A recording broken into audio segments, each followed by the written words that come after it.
Coming up next on today's Locked On Bucks, the Milwaukee Bucks are the 2024 NBA Cup champions with a thorough and impressive win over the Oklahoma City Thunder. Camille and I dig into all the good, really not much bad from this one. Coming up next on Locked On Bucks.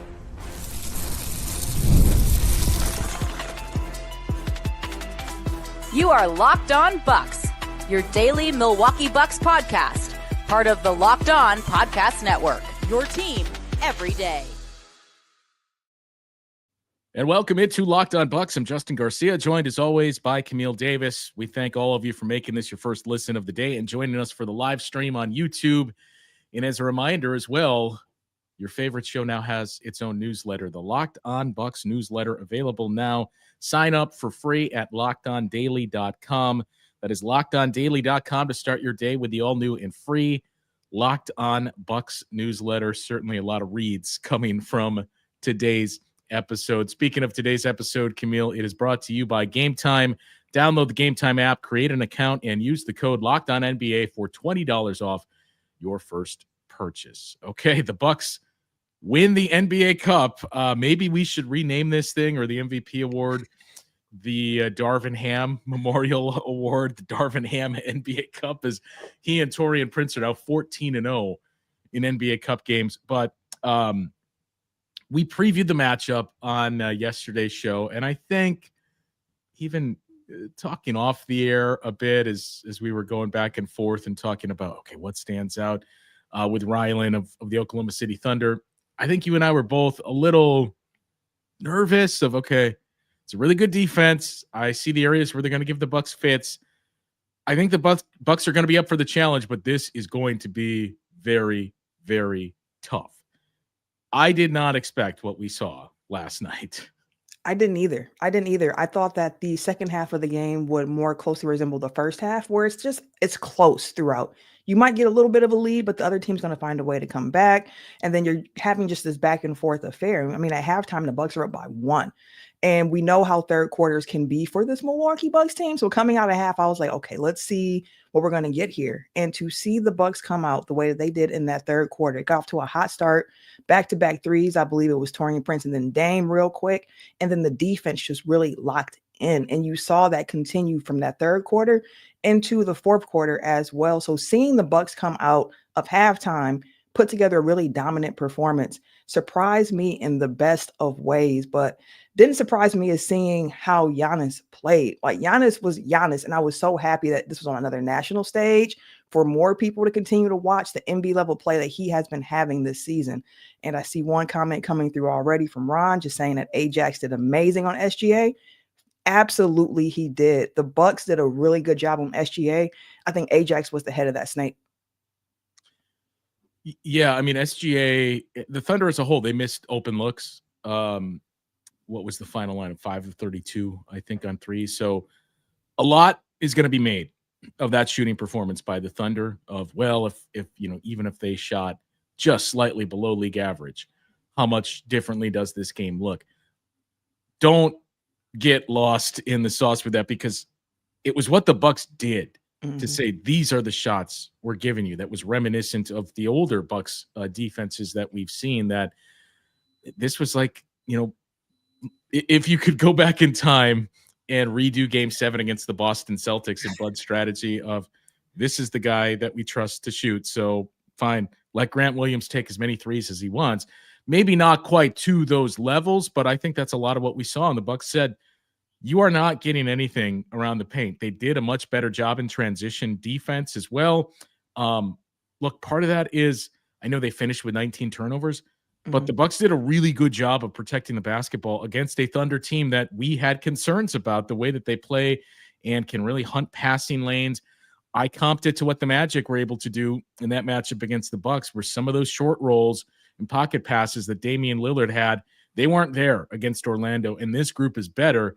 I think what was notable is we didn't see a whole lot of screen and rolls for Damian Lillard. He was playing a lot off the ball, and he was facilitating. He was knocking down shots. And look, we're going to get to this, but credit has to be given to Doc Rivers. I don't want to get to that just yet, because you mentioned Giannis and how incredible Giannis was. And it's, I mean, how the turntables, Camille, now that all of a sudden we're hearing a lot of, yeah, you know what? Giannis should be in the MVP consideration. I'm happy they're figuring it out. I mean, it is the middle of December, so there's a lot of basketball left to be played, but we've been saying it on Locked On Bucks pretty consistently how his play has been the driving engine for this Bucks team. He was the consistent force for the team last year as well, and it just seems like this year he's continuing to take it to another level. Another season of really efficient scoring, another season where you're seeing he added something to the bag. Giannis has always liked the mid-range shot, but he's taking it at a volume that we haven't seen before and knocking it down at such a high level. And with the Thunder, great defensive team, as we've mentioned, but the other aspect of that was like, do they have enough size to really stop and bother Giannis? And the answer ultimately was like, no, not enough. And they were playing good defense, but it just didn't matter with the way that Giannis has been playing and the dominant force that he is. He was able to really control the game on both sides of the floor as well. Like, he had some spectacular blocks in this game. The one he had on Caruso, where he bounced off Caruso's head and it was off Caruso. Just encapsulated the game, basically. Yeah, I was like, Giannis is he wants this. Like, this is not in those moments when Giannis, you can tell it's a special feeling of like, okay, Giannis does not want, he wants this bad and he's not going to let this team lose right now. And he was just that force for this team throughout that game against the Thunder.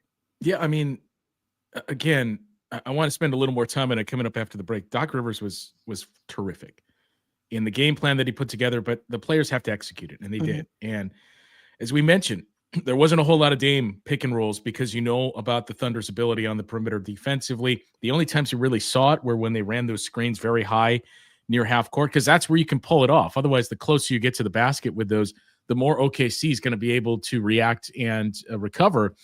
Giannis playing out of the elbow again, where he was just able to dictate everything, as you said. And I thought the Bucks did a tremendous job passing and moving the ball too against a team where there's some crocodiles underwater that you can't, you got to be very careful against that Thunder defense, but they just dissected them. Giannis and Damian Lillard, their guys hit shots. Neither team shot all that well in the first half, but you know, as you mentioned, the Thunder played very good defense. The Bucks scored 97 points. Like, this was a game from the 80s or 90s that we saw here.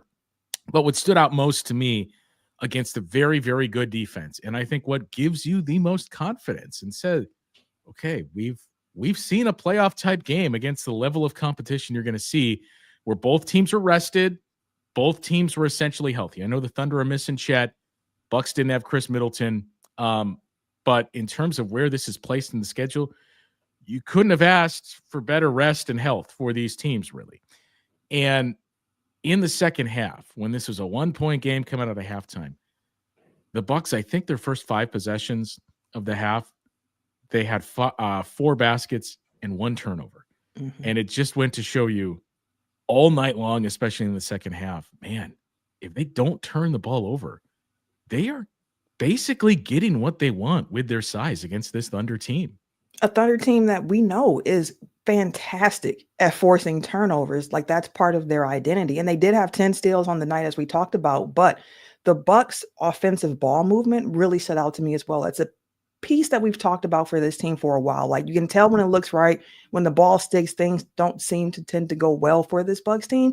But I noticed even in the first half, just looking at the numbers at that time, and I was like, okay, I believe it was 14 assists on 19 made field goals in the first half, where I'm like, okay, the ball is swinging, guys are finding each other.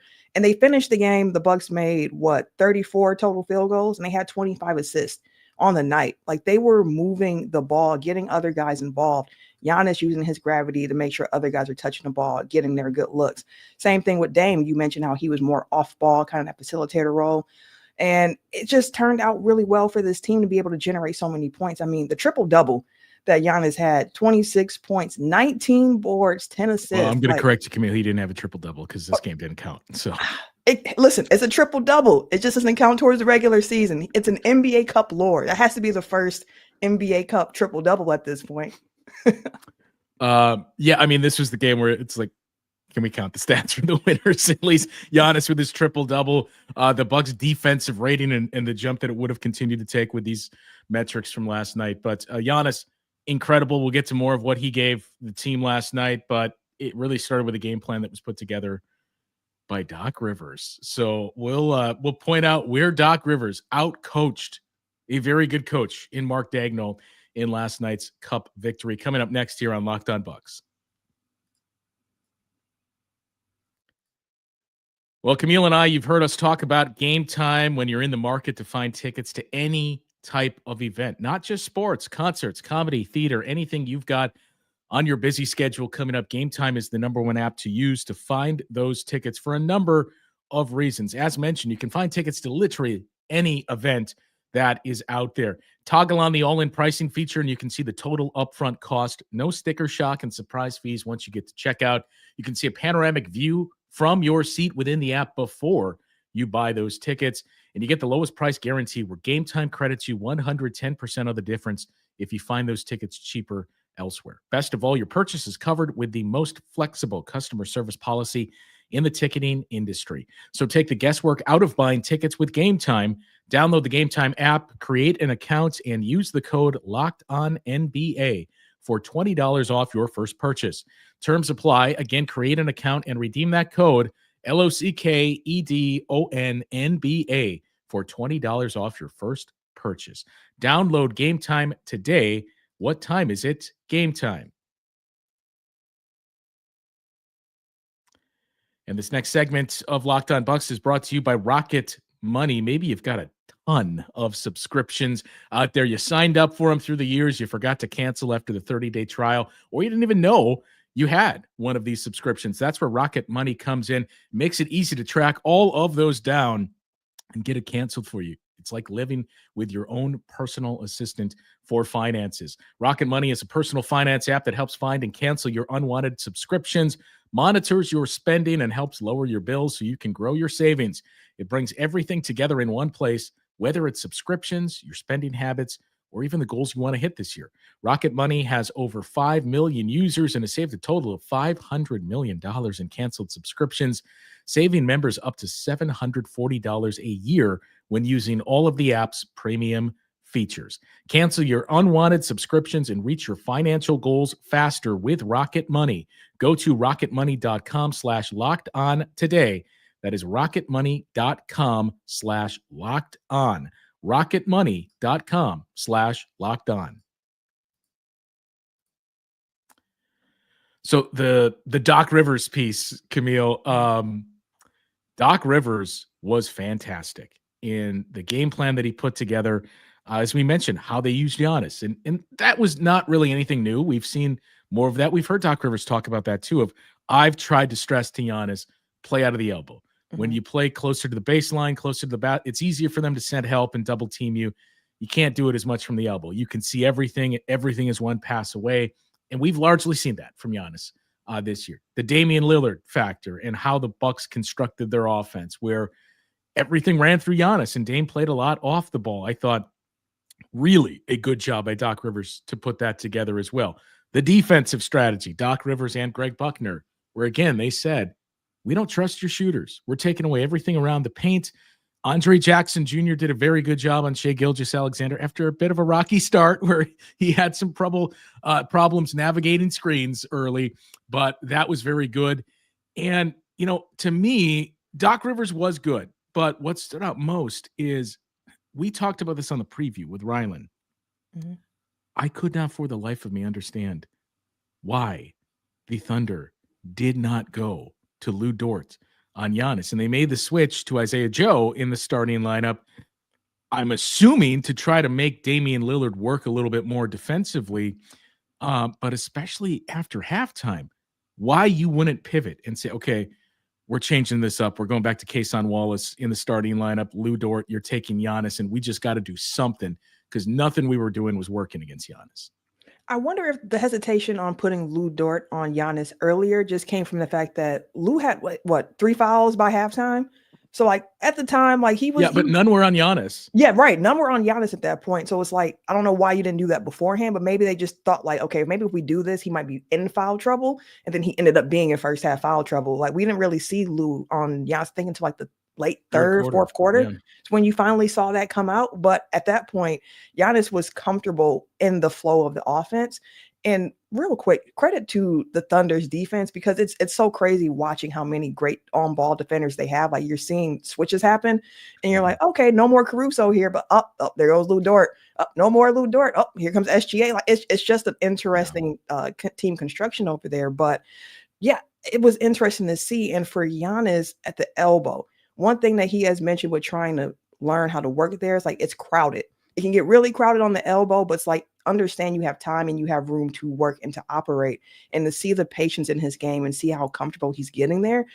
Man, it shows that there are some really good things to continue to build on for this team. And it gives hope to the offseason talk that we had about what we could see in this team and why we were excited about this Milwaukee Bucks team, and starting to see it come into fruition with the team understanding the defense a little bit better, understanding the rotations, understanding what they're trying to give up, what they're trying to take away, and being really solid. I think Brook Lopez was also really good defensively. Yep. The Bucks have talked about, we're older, we're slower, but we're big and we want to be physical. And this was a game where I felt like their physicality really showed out against a smaller Thunder team that also likes to be physical. They don't want to be punked or anything like that. And the Bucks held it down. They stood toe to toe with them. And I thought Brook Lopez was really effective in that role. Also, just as a passer, just being a big guy who can see over and passing the ball. I just loved everything the Bucks did in this game, even though it doesn't count towards the regular season standings. I think it was a great test for this team at this point in the season, based on everything that has happened to them so far. I do think that's going to be the change next year, is that the win counts in the maybe not standings, but at least counts as a tiebreaker purpose for whoever wins the NBA Cup.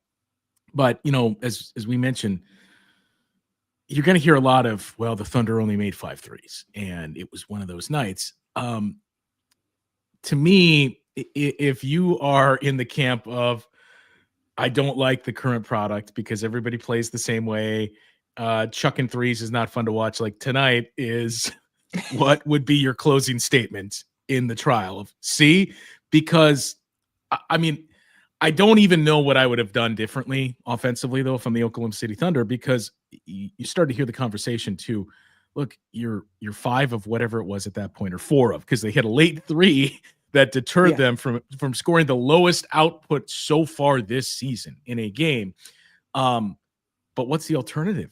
Like, as we mentioned, the Bucks did a very good job of taking away everything in the paint. Shai Gilgeous-Alexander in this game hit 4 mid-range shots. He took 10. He was 2 of 5 around the rim. And that was a similar story for guys like Jalen Williams. Isaiah Hartenstein started the game 5 for 5. Finished the game 1 of 6. That it seemed like, okay, he hit a couple of tough, kind of push floaters early.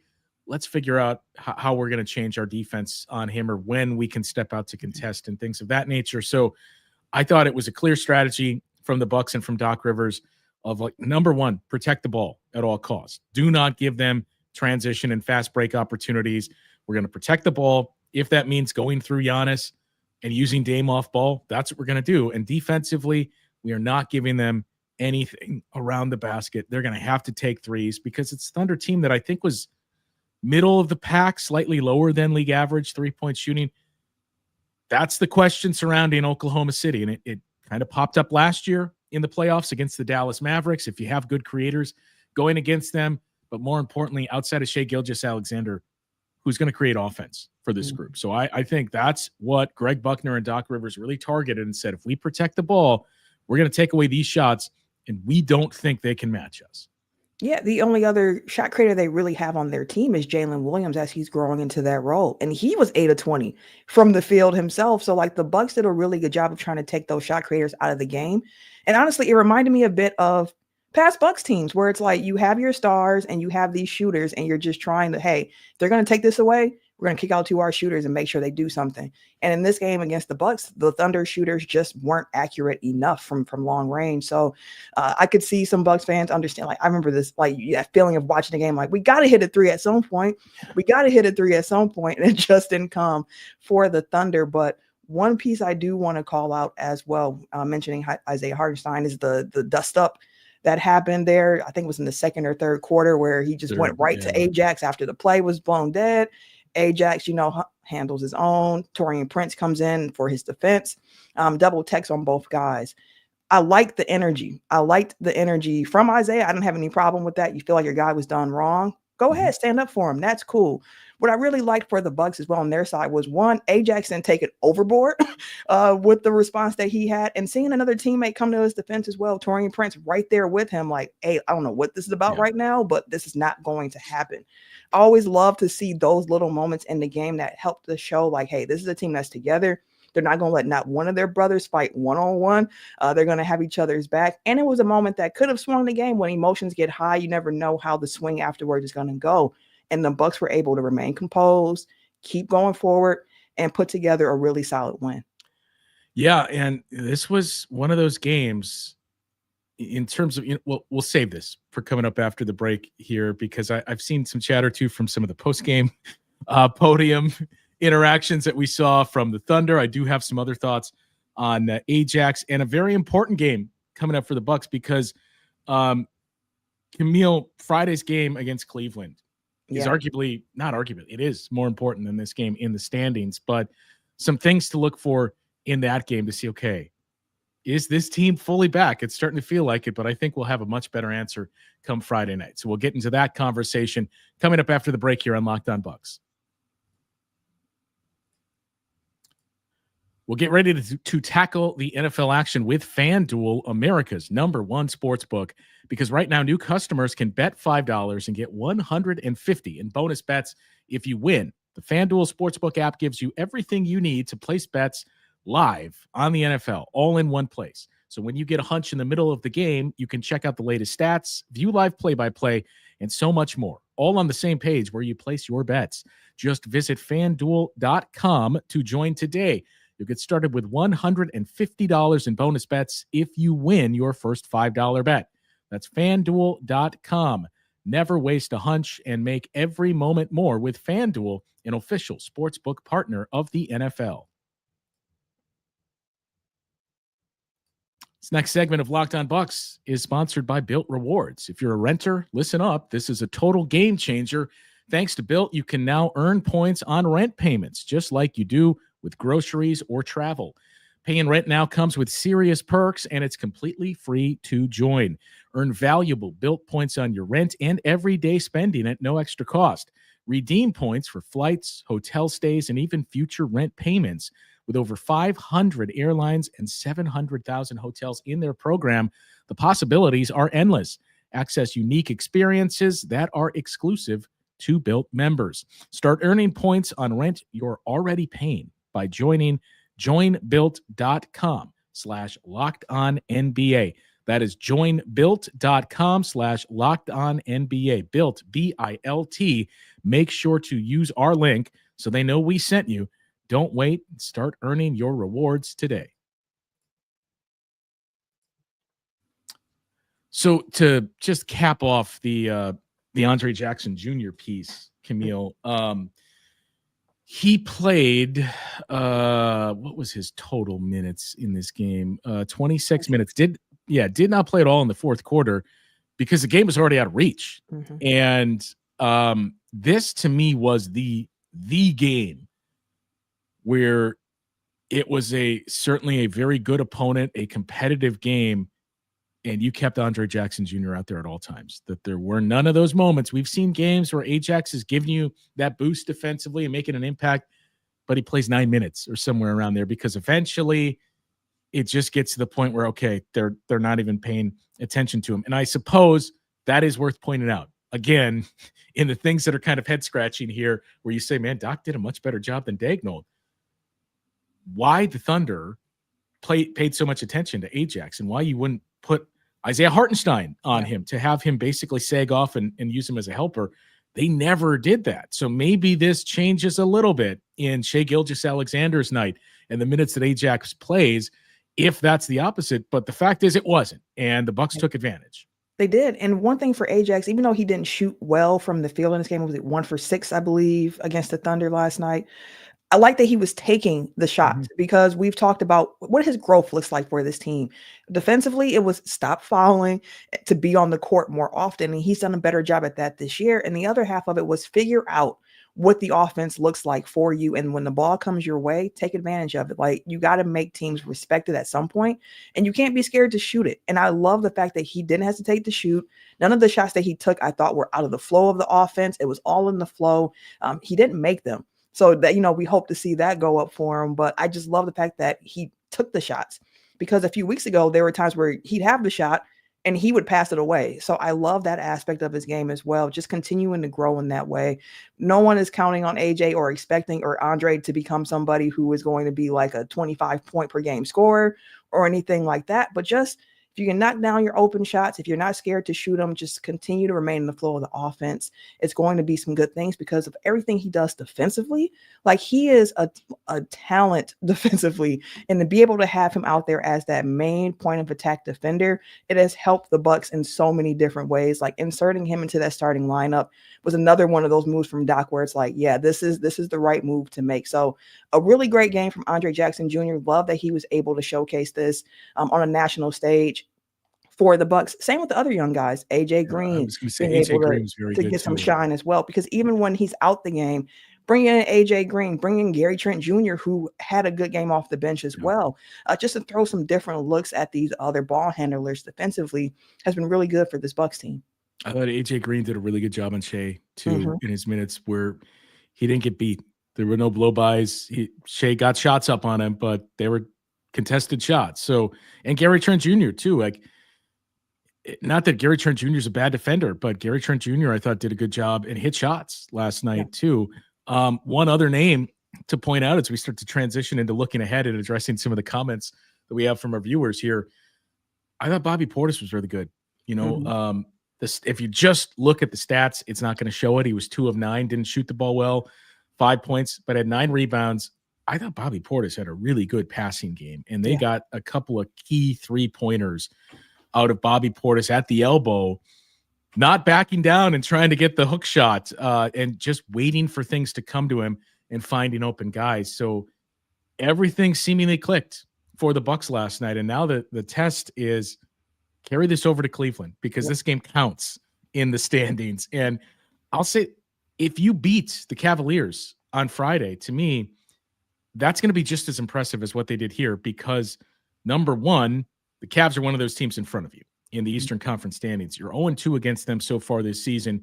You are certainly playing much better basketball than the last time you played the Cavs. But there's going to be an emotional come down from this because of the tournament run, the cup games you won. And I do think it's important to point out too, what Chris Haynes and a few others, Ben Golliver, noted last night. You're nodding your head that the Bucks opted not to have the champagne celebrations. They left all the cans of beer untouched and said, no, we're focusing on the next one that comes in June. We're not celebrating this one here. That to me is important to hear mentioning. Look, there's going to be a bit of an emotional come down. It's a big game in Cleveland. So that can't be one of those trap games where it's well, we just won the cup. Give us some slack here and we'll play better against the Wizards on Saturday. A situation where Darvin Ham's experience with the NBA Cup last year helped for the Bucks to make this decision of like, listen, we're not going to do that celebration. Like I mentioned on the show, my co-host on Technical File called the NBA Cup the intercontinental title of the NBA right now, where it's like, it's not the main thing, but it's a championship. It's something you can win here. And for the Bucks, I love seeing their immediate post-game like celebration, the joy that they had. It's the Women's United States Championship because no, it's so not new, the women's. and we'll see what brand new. We'll see what they can do with it. But it was really cool to see like how happy they were, the excitement that they had. But understand, like we finished this particular goal that we had set for ourselves. We wanted to win the NBA Cup, and we did that. Understand and take some joy in that. Like there is some joy that should come with that. Like you did accomplish one of your goals this season, but then understand there is so much more ahead of us. This is a great building block to move on, and we continue to build from that. I loved seeing the untouched champagne, the goggles not even touched. I really, really love to see that because it helps show like this team understands, it's something we wanted to do, but we want to do a lot more this year. So a couple of comments I do want to get to here on the live stream. A few from John. Ajax, the reason for all this winning. We've kind of debated that of what's been the biggest key for this Bucks resurgence and turnaround. And certainly Andre Jackson Jr., the way Doc Rivers has kept faith in him and used him, is a huge piece of this. AJ Green and what he's done, a big piece of this. But I've said this a couple of times. I said it last night on the radio show too. The young guy's contribution, the defense playing excellent for the past 3 to 4 weeks now. Guys hitting shots, right? Like when you go back to early in the season and you had Taurean Prince and AJ Green both above 50% in the top 5 in the league. And yet the Bucks were like 19th in 3-point shooting and in the low 30s. That just shows you, wow, so literally no one but those two guys were hitting shots. So guys hitting shots is big. All of these things. None of it matters if Giannis isn't playing like an MVP. Like if you're still getting those things instead of 12-3 officially now, maybe you're 8-7 if Giannis isn't playing like this, or you're 9-6, but you're not 12-3. So I still have a hard time saying anything other than Giannis playing at this level matters more than what we're seeing from Giannis. And, you know, another one from John, not to single him out too much, but Andre Jackson Jr., as we've talked about, finding ways to keep him on the floor. And that's, again, a great job last night in the game plan that he put together. Doc Rivers deserves a ton of credit for that. He deserves credit for how he has managed the minutes and rotations as well. I mean, you got Pat Connaughton. As much as people in the chat and Bucks fans may hate to admit it, you got Pat Connaughton that gave you pretty solid minutes last night too. But the point of offense doesn't matter when you're getting stops. I don't agree with that, because we saw that in 2022, 2023, where that Bucks defense is getting stops, but you got to score at some point, and they couldn't. That's why you traded for Damian Lillard, and that's why nights like last night are starting to feel like, I think they're starting to find the right mix here where this defense is locked in, and they got guys that can score in the half court. So big one on Friday against the Cavaliers. And you know, the other thing, Camille, is I don't know what it would mean, but let's say you go 0-4 against the Cavs. You've already lost all your games against the Celtics. Like, does it mean you don't have any chance in the postseason? No, but it's certainly going to get mentioned if it's, the Bucks are resurgent, but 0-7 against the Cavs and the Celtics, who I would assume are going to finish 1-2 in the East. So it's a big one for that purpose. And not only that, but how do you respond from this tournament and say, okay, we put that behind us, and now let's keep moving forward and playing this way?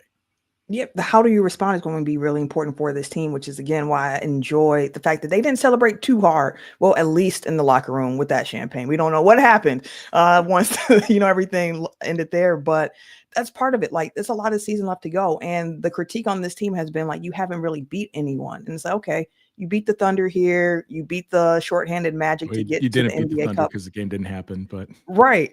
So it's like, now you have the Cavs coming up, and it's like, what are you going to do? First, I have a back-to-back for this Bucks team in Cleveland and back home against the Wizards on Saturday. So it's going to be a quick turnaround, getting thrown right back into the flow of the regular season. So looking forward to seeing how the Bucks continue to grow from this moment. And honestly, just to see how this path continues to go. Like the Cleveland games earlier, they only lost by 3 points over those 2 games combined. So really looking forward to seeing how this team that has a better footing underneath it plays against Cleveland. Still a little bit we didn't really get to and fully unpack from this one, but fear not. Frank is going to join us tonight to share his thoughts on this one. We were going to do a show with Frank and I last night, but with the national broadcast, like I didn't get out of the radio station until well past 12:30. So Frank is going to join us later tonight, and that will be tomorrow's show to get some of Frank's thoughts and get to everything else we didn't have a chance to touch on from the win. But the Bucks win the NBA Cup and have certainly looked like a much, much different team for well over a month now. That'll do it for today's show. For Camille, I'm Justin. Thanks, everyone, for tuning in. We will talk to you once again tomorrow on Locked On Bucks.